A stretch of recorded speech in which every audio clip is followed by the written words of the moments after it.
Friends, मैं आपका mentor AK Singh और आज फिर हम अपने EMRS लाइब्रेरी की तैयारी करेंगे। और EMRS लाइब्रेरी वाले स्टूडेंट और UGC नेट वाले स्टूडेंट और सभी स्टूडेंटों के लिए एक चीज़ कही जा रही है, भैया आपने 29 तारीख को आपका टेस्ट रखा गया है। तो टेस्ट यानी कि 50 नंबरों का आपका प्रैक्टिस टेस्ट रखा गया। तो जिस भी स्टूडेंट को टाइम से रिलेटेड बात हो या फिर जिस भी स्टूडेंट को अपना जो टाइम चुनना है उसमें वोट में डाल सकता है। और कहीं ना कहीं यानी कि आज क्या तारीख हो गई है, 22 तारीख हो गई है। आज है आपका संडे और अगले संडे को आपका टेस्ट रखा गया है। टेस्ट का मतलब ये है जितनी आप प्रैक्टिस करोगे और कहीं ना कहीं दिवाली के बाद यानी कि आप सभी स्टूडेंट, चाहे आप UGC से रिलेटेड हो चाहे EMRS से रिलेटेड हो और तो कहीं यानी कोई भी आप लाइब्रेरी की भर्ती निकली नहीं, हाँ राजस्थान से संबंधित हो, इन तीनों के लिए क्या है, आपके जितने भी स्टूडेंट हैं लाइब्रेरी के, ये ध्यान रखना आपके लिए ही यानी आप सभी के लिए। देखो भाई, आप ये कहते हो और आप यानी कि आप भी उसी श्रेणी में हो, मैं भी उसी श्रेणी में हूँ, ठीक है। आपको क्या नाम पढ़ाई भी करनी है, त्योहार भी बनाने हैं, तो यानी कि प्रेशर इतना ना दिया जाए जिससे आपका क्या हो कि भाई सारी चीज़ समेटने में लग जाओ। अपने क्या है, त्योहार को एंजॉय करो, भगवान को मनाओ, भगवान की यानी कि भगवान में आस्था है तब भी और नहीं है आपकी। अगर कोई आस्था नहीं रखता तो भैया आस्था नहीं रखता तो भैया दिवाली तो सेलिब्रेट करोगी, पटाखे तो फोड़ोगी। अगर पटाखे नहीं फोड़ोगे तो यानी कि फुलझड़ी तो जलाओगी। तो क्या है यानी कि अपना बिल्कुल क्या है फ्रीली माइंड से जब त्योहार कंप्लीट हो जाएंगे उसके बाद से आपको क्या है सारे के सारे क्वेश्चन पेपर मिलने शुरू हो जाएंगे। और क्वेश्चन पेपर मिलने का मतलब ये है, फिर आप ये मत कह देना कि ये सब चीज़ें ज़्यादा वीडियो हैं वो है, यानी कि उसके बाद प्रेशर का मतलब ये है आपको सारा का सारा उड़ेलना पड़ेगा। और उड़ेलने का मतलब ये, इसलिए मैं प्रेशर का ये सोच रहा हूँ कि आपके सारा का सारा ये EMRS वाला कॉन्सेप्ट जो है उस टाइम तक ख़त्म हो जाए। और EMRS वाला कॉन्सेप्ट ख़त्म हो गया तो यानी कि अब चल रहे हैं हम चौथी यूनिट में चल रहे हैं।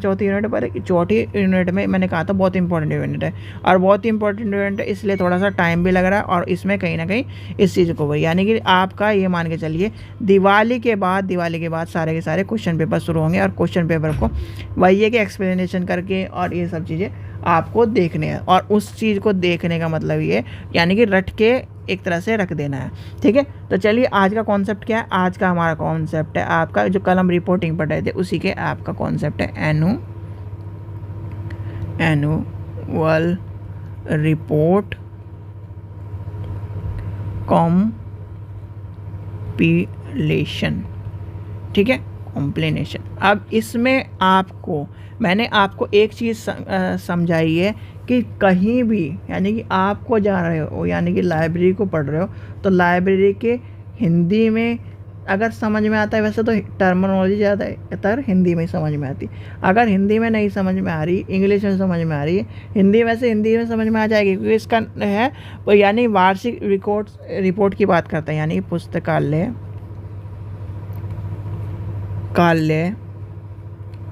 वार्षिक रिपोर्ट संकलन की बात करता है। तो यानी कि क्या कर रहा है, वार्षिक रिपोर्ट की बात कर रहा है। अब टर्मिनोलॉजी से ही आपका कॉन्सेप्ट क्लियर हो गया होगा। बट टर्मिनोलॉजी आपकी क्या कर रही है, वार्षिक रिपोर्ट। और वार्षिक का मतलब क्या आता है, वार्षिक 1 साल 2 साल तो होता नहीं, साल की बात करता है। जब क्या करते हो वार्षिक में इनकम टैक्स जमा करते हो तो वार्षिक क्या है, वार्षिक टैक्स जमा करते हो तो उसमें क्या करते हो 31 मार्च से लेकर हम क्या करते हैं 1 अप्रैल तक का टैक्स का स्लैब होता है आपका, वो क्या करते हैं वो पूरा करते हैं। क्या करते हो वही पूरा करते हो कि नहीं, 1 अप्रैल से 31 मार्च तक का स्लैब होता है कि नहीं आपका। अब वो स्लैब पूरा करने के बाद एक वार्षिक हो गया तो वो स्लैब है। और आपका जो यानी कि बहुत सारी जगह क्या है, आपका 1 जनवरी से और 31 क्या है दिसंबर तक का स्लैब चलता है, यानी दिसंबर का स्लैब चलता है वो स्लैब। तो यानी कि क्या कर रहा है, एक वार्षिक की बात कर रहा है। और वार्षिक क्या है, इसमें आपका कॉन्सेप्ट बहुत आसान सा है, यानी कि आपका क्या है टर्मिनोलॉजी से आधी कहानी समझ में आ गई होगी। यानी कि वार्षिक रिपोर्ट, ठीक है, वार्षिक रिपोर्ट। अब वार्षिक रिपोर्ट का कल भी मैंने आपको कॉन्सेप्ट समझाया था जब हम टाइप्स पढ़ रहे थे। देखो वार्षिक रिपोर्ट वह रिपोर्ट होती है जो एक साल के, यानी कि एक साल का पूरा लेखा जोखा रखती है, और जिसमें क्या करते हैं, लाभ हानि, कितना प्रॉफिट हुआ, कितना संसाधनों का लगा, कितना पैसा लगा, कितना बजट यूज़ हुआ, ये सारी चीज़ें आ जाती है। यानी कि इसमें क्या होता है, आपका ऑब्जर्वेशन, लाइब्रेरी की एक्टिविटी, लाइब्रेरी के अचीवमेंट, लाइब्रेरी के चैलेंजेस, लाइब्रेरी के जो पाठक हैं यानी लाइब्रेरी के स्टूडेंट, लाइब्रेरी के क्या लाभ, जो लाइब्रेरी की रीडिंग, लाइब्रेरी के स्लीविंग, ये सारे के सारे आ जाते हैं। देखो लाइब्रेरी में सबसे पहले जब आप ये मान के चलिए लाइब्रेरी में हम क्या कर रहे हैं, आ रहे हैं, तो लाइब्रेरी में क्या है, जब आप लाइब्रेरी खोलोगे तो या तो अपनी जगह पे खोलोगे या फिर क्या करोगे, किराए पे खोलोगे। तो क्या हुआ, लाइब्रेरी का उसमें क्या होगा, यानी कि वो आपका आ जाएगा फाइनेंस में। और फाइनेंस में सारी की सारी, यानी कि फाइनेंस आपको करना है, मैनेज करना है, आपका ऑब्जर्वेशन देखना, एक्टिविटी देखनी, चैलेंजेस देखने, अचीवमेंट देखनी, और उसके गोल्स पूरे हो रहे हैं कि नहीं, लाइब्रेरी के जो पाठक हैं वो बढ़ रहे हैं कि नहीं। यानी कि आपका कहीं ना कहीं जो आपकी पूरी पूरी एक साल की ये रिपोर्ट तैयार होगी। यानी कि क्या कर दिया, एक आपके यानी कि एम्प्लॉय ने ये रिपोर्ट कर दी। इतना क्या हुआ, इसमें क्या होगा, अचीवमेंट, MENT अचीवमेंट हो गया। चैलेंजेस इतने इतने आए, यानी कि चैलेंजेस संसाधनों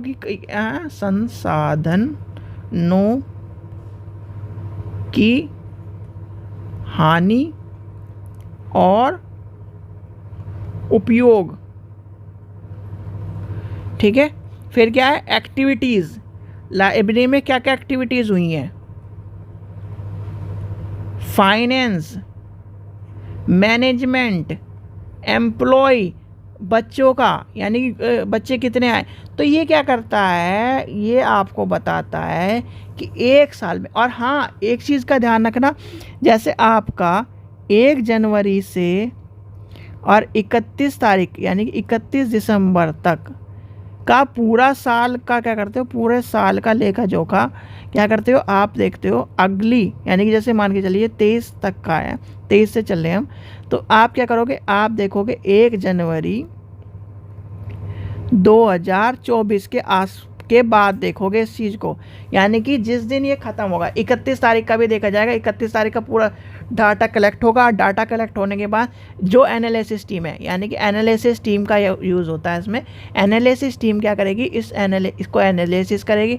एनालिसिस में क्या करेगी, देखेगी कितनी एक्टिविटी है, कितने चैलेंजेस हुए, कितने प्रॉफिट हुआ, कितनी क्या हुआ या लॉस हुआ, कितनी क्या हुआ उसके संसाधनों की उपयोग हुआ, कितना संसाधन लॉस में गया, कितना संसाधन बचा है, कितना संसाधन अब लाना है, कितना क्या एम्प्लॉय के लिए खर्चा हुआ, कितना या फाइनेंस में कितना खर्च हुआ। तो यानी कि ये क्या कर रहा है, पूरा एक साल की रिपोर्ट बना के दे रहा है। और रिपोर्ट क्या है आपकी, मैक्सिमम ज़्यादातर रिपोर्ट में जब ये जो रिपोर्ट होती है, एनुअल रिपोर्ट जो होती है, वो ऐसे ही नहीं कि आपने एक दिन में बना दिया और खेल ख़त्म हो गया। यानी कि एक दिन में कभी नहीं बनती, चाहे आप कितने बड़े क्या है कॉरपोरेटिव जो है या लिमिटेड कंपनी में हो, चाहे कहीं भी हो, एक दिन में रिपोर्ट तैयार नहीं होती। रिपोर्ट तैयार होने के बाद उस एनालिसिस करने में, उसमें क्या है पूरे करेक्ट डाटा को यूज़ करने के लिए कम से कम 5 से 10 दिन लगते हैं। और 5 से 10 दिन के बाद उससे क्या करा जाता है, उसके बाद हम यानी कि आपका अगला साल शुरू हो जाएगा 1 तारीख से ही, पर आपकी जो रिपोर्ट तैयार होगी और उसका रिपोर्ट का क्या है पूरा का पूरा फंक्शनिंग और जो पूरा की पूरी जो चीज़ें हैं वो अगले साल। आपने देखा होगा, जैसे कि आपने बहुत सारी जगह देखा होगा कि अभी जो नया वो है वो अभी तक नई चीज़ें को और नए इम्प्लीकेशन को, नई चीज़ें कैसे इम्प्लीकेशन होनी, वो आपने जो भी काम करा होगा तो उसमें क्या होता है थोड़ा टाइम लग जाता है कि अभी यानी कि नए रूल्स आने बाकी हैं, नई चीज़ें आने बाकी हैं। तो वो इसलिए बाकी होता है क्योंकि हम जो पुरानी रिपोर्ट है, पुरानी रिपोर्ट को एनालिसिस कर रहे हैं, पुरानी रिपोर्ट से हम जो चीज़ों को सीख रहे हैं, और जब पूरी चीज़ सीख जाते हैं तब कहीं ना कहीं हम क्या करते हैं नई चीज़ों का इम्प्लीकेशन करके, और उसमें अचीवमेंट के हिसाब से अचीवमेंट को डालेंगे, चैलेंजेस के हिसाब से। जो भाई पिछले साल क्या है, आप ये मान के चलिए, जैसे हम मान के चलते हैं कोई कंपनी है, और कंपनी में क्या कर रहा है, एक प्रोडक्ट बना रही है। तो पहले क्या हो रहा था, वो एक मोल्ड से टूट रहा था, तो क्या वो उसका चैलेंजेस है, यानी कि पिछले साल उसने इस चैलेंज को फेस किया, वो इस बार क्या करा, उस चैलेंज को ख़त्म करके और क्या करता, एडवांस वर्जन में ला दिया, उसको एडवांस वर्जन में लाती वो क्या करा, उससे गेन होना शुरू करे।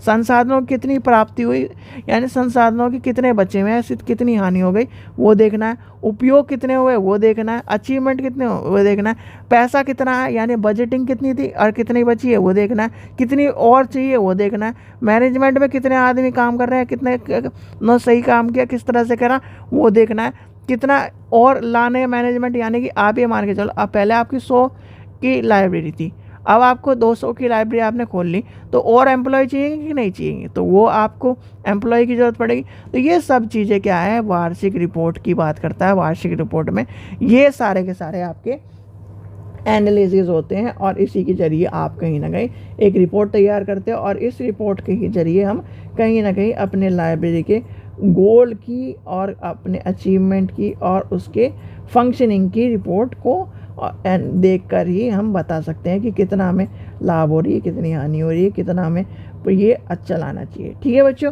तो ये आपको समझ में आ गया, छोटा सा टॉपिक था, ज़्यादा बड़ा टॉपिक नहीं था। आशा करता हूँ आपको वीडियो पसंद आई। वीडियो पसंद आई तो लाइक करें, चैनल को सब्सक्राइब करें, वीडियो को ज़्यादा से शेयर करें। Thank you.